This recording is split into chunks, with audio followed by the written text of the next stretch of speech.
Very good morning, students. Welcome to Gnan Manji Vidyapith MOVA online digital platform. As you know, I am your science teacher Vatsal Trivedi. So आज हम लोग देखेंगे कि natural resources के अंदर जो soil है वो उसका फॉर्मेशन किस तरह से होता है, उसका कंपोजिशन किस तरह से होता है. और हम लोगों ने सुना है कि सॉइल एराइजन. सॉइल एराइजन किस तरह से होता है उसके बारे में हम आज देखने वाले हैं. So let's see what is the index of the day. So first one is that introduction, formation of soil, then composition of soil, soil pollution and soil erosion, and last one is question answer for you as a homework and the references. Yes. So first one is a soil. हमने natural resources के अंदर काफ़ी सारी चीज़ें देख ली, तो अभी जो हमारा फोर्थ वन है वो सॉइल है. So first, formation of soil. Okay. So soil is formed by a breaking down of rocks on the surface of the earth by a physical, chemical and biological process. Okay. So physically, chemically और biologically जो soil है वो क्या करेगा, breaking down rocks यानी कि पत्थर को ब्रेक डाउन करके उसमें से केमिकली, फिजिकली और बायोलॉजिकली जो कुछ भी प्रोसेस होने के बाद जो फॉर्म मिलता है जिसको हम बोलेंगे soil. So now the sun heats the rocks during the day and the sun heats rocks during the day and the rocks expand at the night. The rocks cool and constrict. सुबह के दौरान क्या होता है कि जब सन है वो पत्थर को गर्म कर देता है ड्यूरिंग अ डे, एंड शाम के वक्त वो एक्सपांड हो जाता है एट नाइट और वो ठंडे हो जाते हैं और उसको कॉन्स्ट्रिक्ट हो जाते हैं. This causes to the rocks to crack and the break into the smaller pieces. उसकी वजह से कई कबार हम लोग देखते हैं कि जो पत्थर होते हैं उसके ऊपर काफ़ी सारी क्रैक्स दिखती है. Water enters the cracks and the rocks, and when water freeze it expand and causes the cracks in the rocks to widen and break into the smaller pieces. जब वो क्रैक्स है उसके अंदर पानी जाता है और वहाँ पे फ्रीज हो जाता है. सो वो अलग अलग छोटे छोटे स्मॉल पीसेस के अंदर डिवाइड हो जाते हैं. The following water carries the rocks pieces.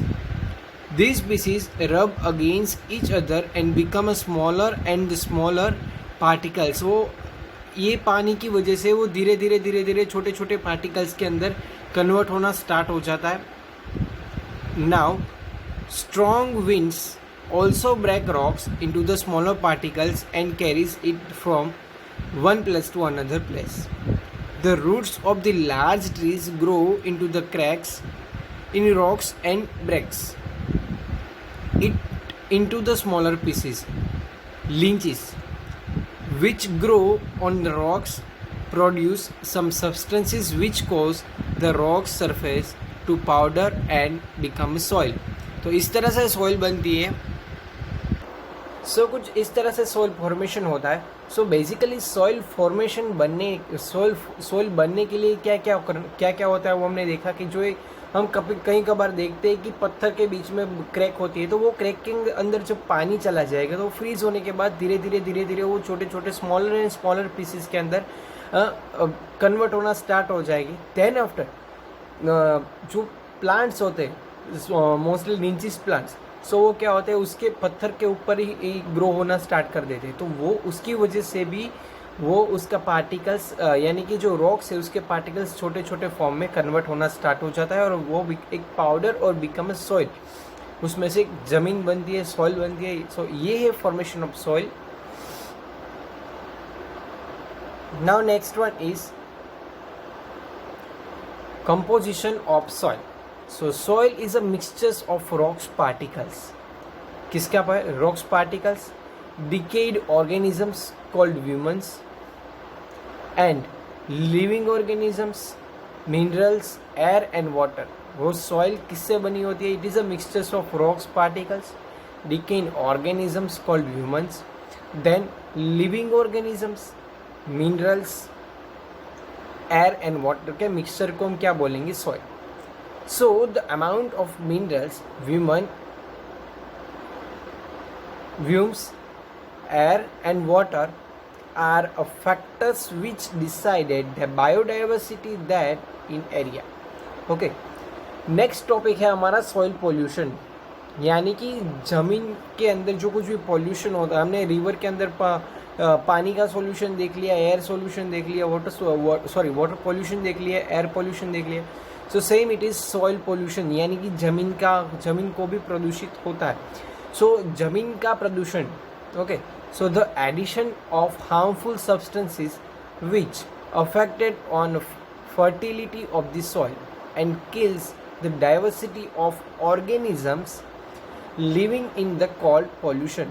यानी कि सॉइल पोल्यूशन किसको कहते हैं? कि जो सॉइल की फर्टिलिटी को कम कर देता है, डाइवर्सिटी ऑर्गेनिजम्स को रहने के लिए जो कुछ भी सॉइल चाहिए उसको भी वो पोल्यूटेड करता है. तो उस तरह से जो कुछ भी हार्मफुल अनवांटेड सब्सटेंसेस है जिसकी वजह से जो कुछ भी सॉइल पोल्यूटेड हो रही है, जिसको हम बोलेंगे soil pollution.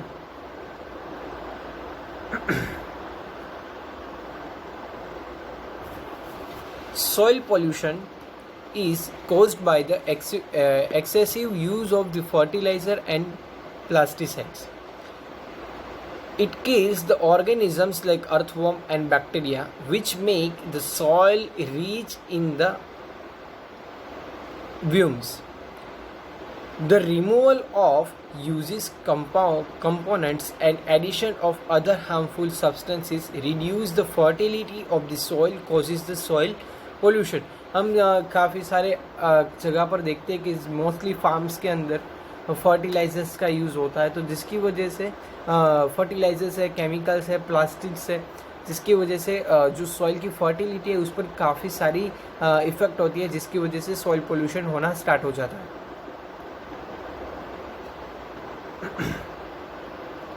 Last topic, soil halogen.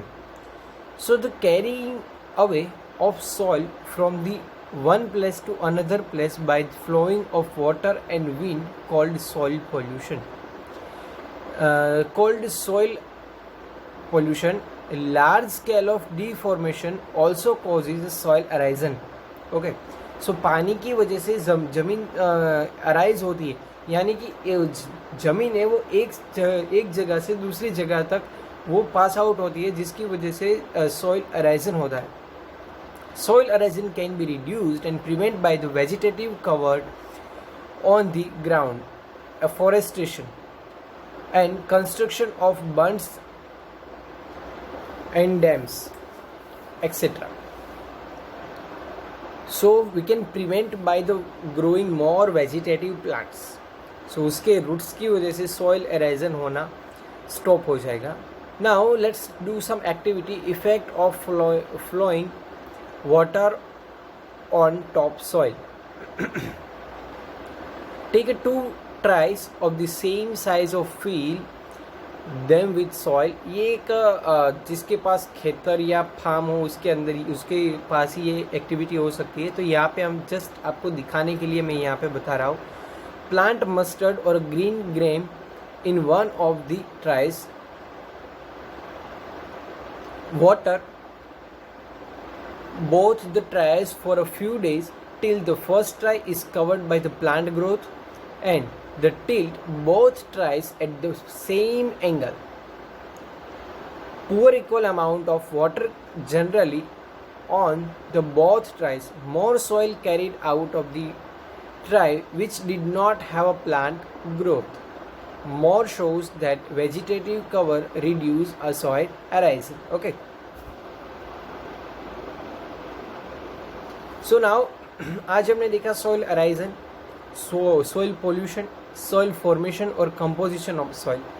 तो उसके अंदर से जो 2 टॉपिक है बहुत ही ज़रूरी है, उसके रिगार्डिंग मैंने कुछ क्वेश्चन आंसर यहाँ पे सेट किए. Make a short note on soil pollution और make a short note on soil formation. So उसके ऊपर आपको क्वेश्चन आंसर अटेंड करके होमवर्क में सेंड करने हैं. सो अभी हम यहाँ तक रखेंगे. If any types of doubt please ask me, I will definitely solve your doubt. So अभी के लिए stay happy, stay home. Thank you very much. Bye bye, take care. And as a reference I use your NCERT science text book, Wikipedia of natural resources and slide जो आप देख रहे हैं mister Shiv प्रसाद की slides है. सो I hope आप सबको कोई भी डाउट है तो आप डेफिनेटली सॉल्व करेंगे. सो अभी के लिए stay happy, stay home. Thank you very much. To be continue on next video. Bye bye.